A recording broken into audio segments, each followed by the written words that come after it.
Hey everyone, welcome back to Portal of Wisdom. I'm back today with another story for you, and we have a really good one for you today. So if you are new to the channel, like and subscribe and click that little post notification bell so you get alerted when I post new videos.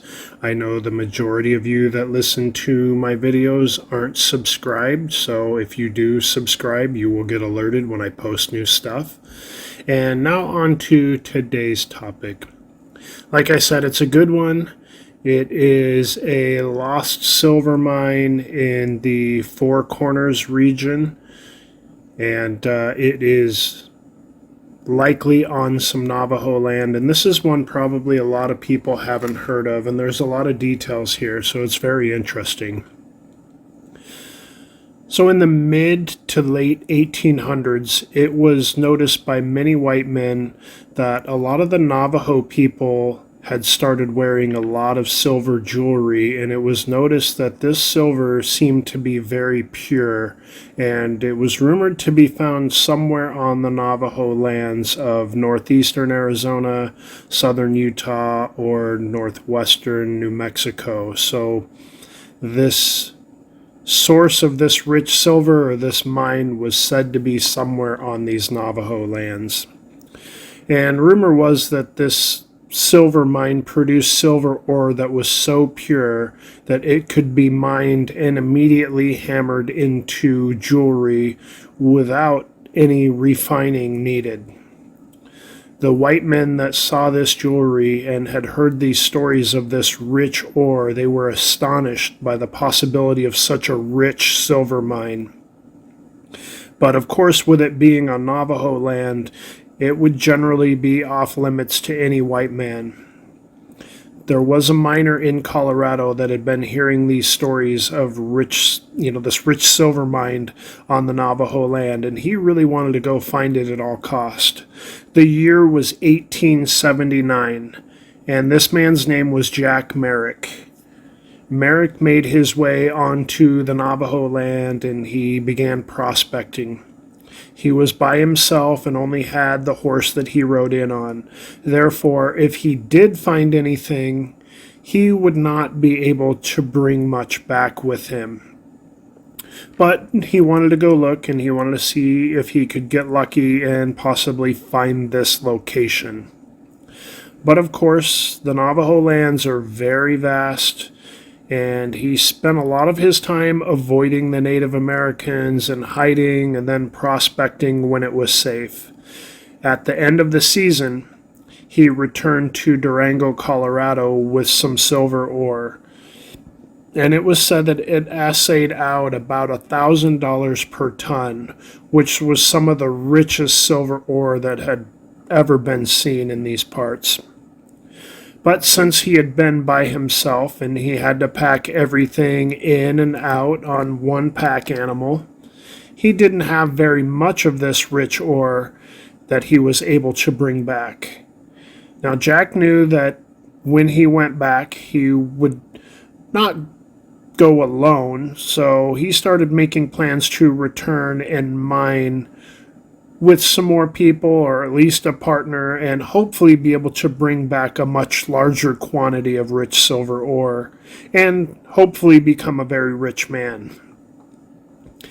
He employed a man named Mitchell to join him on his return trip, and I believe Mitchell was a younger man. It was the spring of 1880 when they headed towards Navajo territory. Merrick and Mitchell made it to Merrick's silver mine and mined several bags of silver ore. We don't know if this location was where the Navajos were getting their silver, or if Jack Merrick had stumbled upon a separate rich silver deposit. It seems likely that it could have been a separate silver deposit, as the men were not discovered here while mining, so it may have been on a very desolate part of the reservation and may not have been an area that the Navajos traveled to, so it may have been a brand new silver mine that they created separate from the one the Navajos were already mining. But on their way back towards Durango, they made their way through Monument Valley. And Monument Valley is on the Arizona-Utah border. It's a beautiful area. Anyhow, as they made their way through Monument Valley, they were attacked by a band of Native Americans, and both of the men were killed. Eventually, word reached the Rico mines near Blanding, Utah. The miners from the Rico mines assembled a group of about 24 heavily armed men to go out to Monument Valley and investigate and see what they could figure out. These men sought out Hashini, the Navajo chief, and they questioned him about the skirmish. The chief said he knew of the murders in Monument Valley, but he said it was not the Navajo that did it. He said it was a band of Utes who were known to go through that area, and he said it was them who attacked Merrick and Mitchell. He said the word was that the leader of this renegade group of Utes was a man named No Neck, and the word was that No Neck had them killed because they would not provide tobacco for his group of Utes. Once No Neck's crew took care of the two miners, they stole their horses, guns, goods, supplies, and saddles. But the natives had no need for the bags of rocks as they saw them, and just left them there where they fell alongside the dead men. The chief offered to take the miners on this search party to the location, and they agreed. Once they got to this location in Monument Valley, they discovered that the animals had gotten to the men's bodies and that all that remained were bones. So likely coyotes and vultures and scavenging animals had picked the two bodies clean. But beside the bones were bags of high-grade silver ore. The party of miners took this rich ore back to the mine where they were employed in Utah, and the high-grade silver ore was assayed, and the legend of the Navajo silver mine was born. The men were buried near these two buttes in Monument Valley, and these buttes now bear their names. Many years later, some natives told the story of the killings in Monument Valley and stated that they had attacked the men at night. They had mentioned that Mitchell was killed instantly, but a wounded Merrick escaped into the darkness that night. And as the sun came up, the Utes found him and killed him too, and brought his body back and placed it near his friend. There are many stories that state it was the Navajos led by Hashini who had killed the men, and we may not know for sure, but it doesn't change the important details of the existence of the rich silver mine. In 1882, a man named Cass Height came looking for the silver, or Pish-la-ki, as it is said in Navajo, I believe. Maybe I didn't pronounce it quite right, but anyhow, that is the Navajo name or word for silver. Cass was born to a Missouri pioneer family, and he came out west to prospect and mine. He left Missouri while in his teens, and he ended up in Colorado near Telluride. And I believe he was mining and prospecting here is what Cass Height was doing.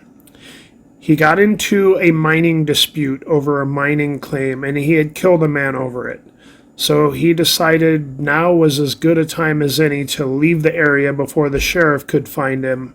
And he decided it was a good time to go look for this lost silver mine on the Navajo reservation. Cass Height came into a Navajo camp near Kayenta, and he sat down by the campfire and he made himself a guest to the Navajo there. I suppose since he made himself known to them and they accepted him as a guest on their land, he was treated very nicely. The Navajos took care of his horses, and he tried to communicate with them through sign language since he did not speak Navajo.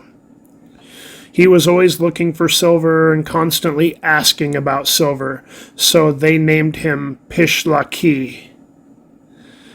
Cass also taught the Navajo how to recognize the ores of gold, silver, and copper. Later in 1882, he had heard of a cave of gold up north in the Uinta country, and he went up that way to look for it, but he had no luck there. In 1883, he was back on Navajo land. He talked to the old Navajo Chief Hashini, and he talked him into guiding him to a part of the Navajo land in search of gold and silver. And they went through some canyons, and it sounded like they were heading north, and maybe north even off of the Navajo lands. They went through some canyons. They ended up settling on the Colorado River, where Cass Height found a sandbar in the river that had a lot of gold flecks in it. So he made a cabin nearby and he settled there. And he mined those sandbars for many years until gold was found downriver at Tickaboo Creek in 1898. At that time, Cass Height moved to Tickaboo Creek and he made a new cabin out of the red rocks. It was said that his Navajo friends would visit him there from time to time until he died in 1912.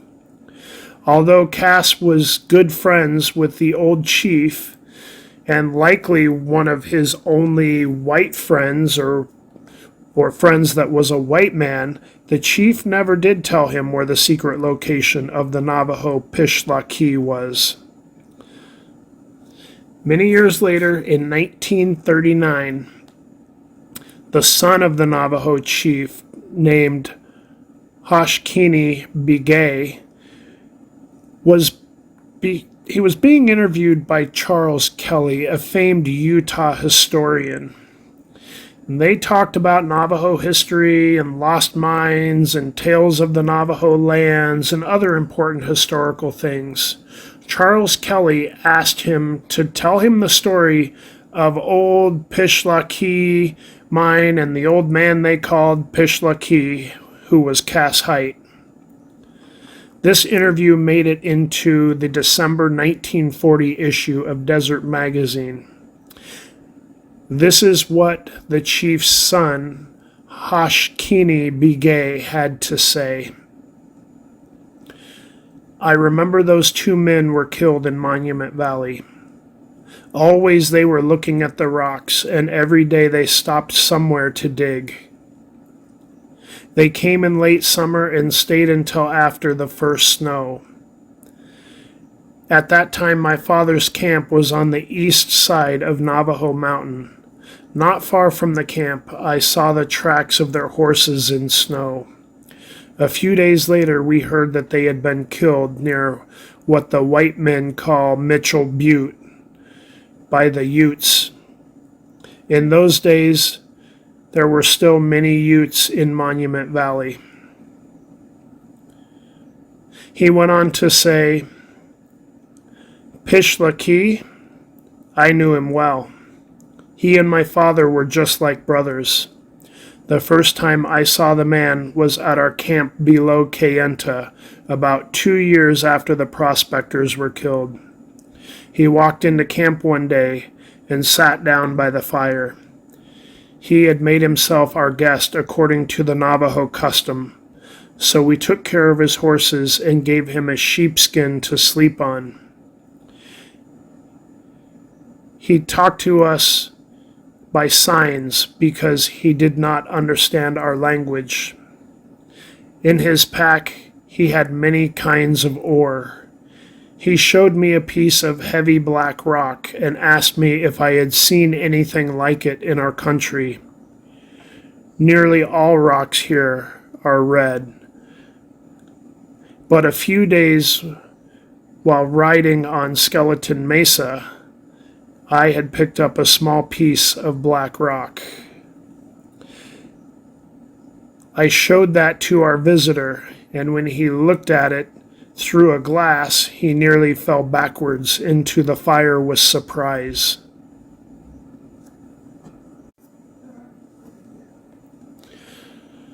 Nearly all rock here is red, but a few days before, while riding on Skeleton Mesa, I had picked up a small piece of black rock. I showed that to our visitor, and when he looked at it through a glass, he nearly fell backward into the fire with surprise. Mr. Hashini Beay continued on with his story and said, "He stayed with us 3 months and soon learned to speak our language. We called him Pish-la-ki because he was always looking for silver. On Skeleton Mesa, we found a small sack full of black rocks. We found green rocks in Copper Canyon, but we never found a silver mine. Father and I took Pish-la-ki out to the railroad at Winslow. About a year later, I was riding in Copper Canyon when I saw footprints of a white man. Following them, I found Pish-la-ki, and we embraced like brothers. He was still hunting for silver. Again, we rode together for many days, but found nothing. There was a place where we used to dig for silver from the rocks and hammer it into ornaments.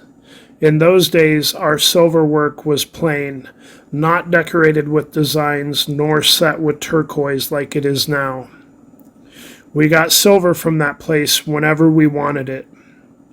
But we knew we would be driven out of the country if the white men found that mine, so we kept it a secret. Only 7 men knew of its location. One by one, the men grew old and died. When the last one was dying, he called his oldest son and tried to tell him how to find the mine. The son searched for many months, but could never find it. Now the secret is lost. My father was one of the 7, but he never allowed me to go there with him. I have seen the silver that had came from that place. Some of it is buried with my father. Pish-la-ki taught me to know silver ore, and I have hunted for that mine for a long time. Now that I am old and poor, but still when I ride, I look at the ground and I think maybe someday I will find that rich mine. Then my children would not be hungry." That is what the chief's son had to say about Pish-la-ki and the lost silver mine. But there is another little angle to this story that also comes to us from Desert Magazine in November of 1938. It was an interview by Mrs. White Mountain Smith, who interviewed Navajo leader Henry Chi Dodge about the search for silver on the Navajo reservation. The article stated that during the 1880s, that rumors of silver and gold mines on Navajo land were making their way around, and people were starting to come look for these mines. A Navajo man named Hashini had been showing some rich ore samples around at the trading posts. Many prospectors followed the directions and leads provided by Hashini and were never seen again. Henry Chi Dodge said, and I quote, "When a miner disappeared, his horses and goods found their way to the hogan of Hashini." End quote. The Navajo outlaw Hashini and his accomplices were eventually arrested by Henry Chi Dodge for their misdeeds to the white men that they had done away with. They were not hanged, though, because it was agreed that, after all, the white men were on Navajo land to steal from the Navajo, And so ends the saga of the lost Pish-la-ki silver mine. It may still be out there, but of course it seems highly likely that it is on Navajo land. But if it is still out there, it sounds like it is one of the richest silver mines that anyone had ever seen. Hopefully you have enjoyed this story. If you have any comments, you can leave them in the comments section, or if you have any other stories that we haven't done that you would like us to look into and do, then definitely let me know. Thank you.